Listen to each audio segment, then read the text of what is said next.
All right. Big story. One of the most improved bikes in the entire Bible, without a doubt.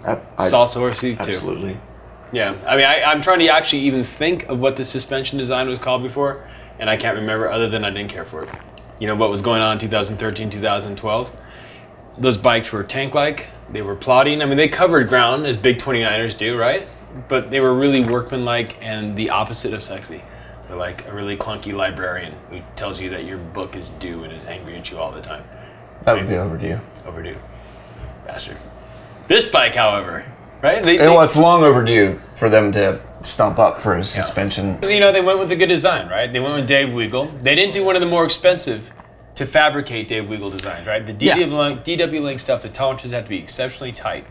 And that means it's a more expensive bike. They went with split pivot, but in the same way that we see that design on the Da Vinci's, affordable doesn't mean crap, or it doesn't mean that it's poor performing. The bikes work really well, and I guess it's an easy thing to say that in some ways it felt like a Da Vinci in the rear suspension, but I thought it did. I thought it had a really great supple character. It soaked up small hits really well. Yeah, small bumps for sure. Where it differs massively from the Da Vinci's is I think a lot of the better Da Vinci's accelerate really well and feel light on their feet. This bike didn't. If there's a downside if I had a downside or a detriment to this bike, I would say it felt heavy. It felt heavier than it was. It was like 28.3 pounds. Yeah. I would have thought it was like 30 pounds. So that was kind of a drag. It still kind of has that salsa plodding character to it, you know? Which is, I mean, that's good and bad. It's their character is the, what's their tagline? It's adventure by bike. Yeah. And that's pretty cool. So the bike like this, like you can look at those pivots, they're big and strong, like oversized. It looks like you can hose that bike down or just have it like riding for it for months and months and months through the wet. It's not meant to be a sporty bike. It's not really going to be out there for the kind of guys that gonna want to necessarily high performance race, but maybe just go and use this again and again and again. Big all day rides. I mean, we come back to that every year, I think. Right. It's big all day rides, big wilderness adventure, just get out there on your bike. Horsethief's a perfect name for that. You just stole a bunch of horses and you're running from the law. It's the bike. I think it has appeal.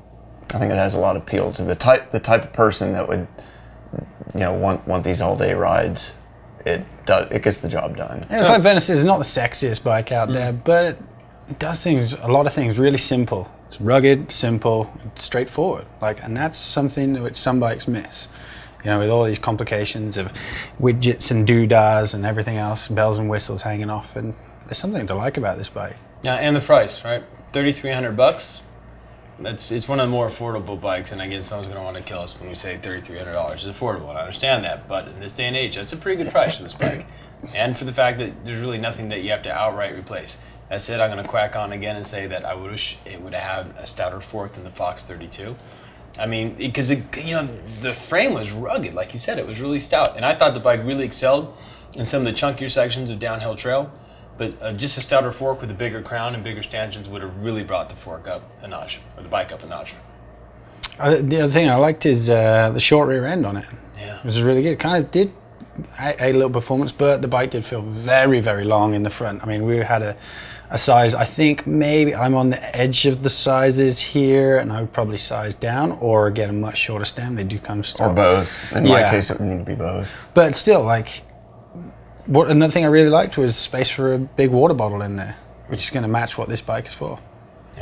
Yeah, I was actually, I didn't think the bike, as I was getting on and kind of moving slowly up some of the climbs, I was surprised by how easy it was with the bike through tight corners. 17.2-inch chainstays, which, for long travel 29er, and that's what this is. It's up there with a Santa Cruz Tallboy LT. That's really pretty sporty. And I thought in tight conditions, this bike was way better than I thought it was going to be, even though you try to come without preconceptions. Yeah, solid bike. Yeah.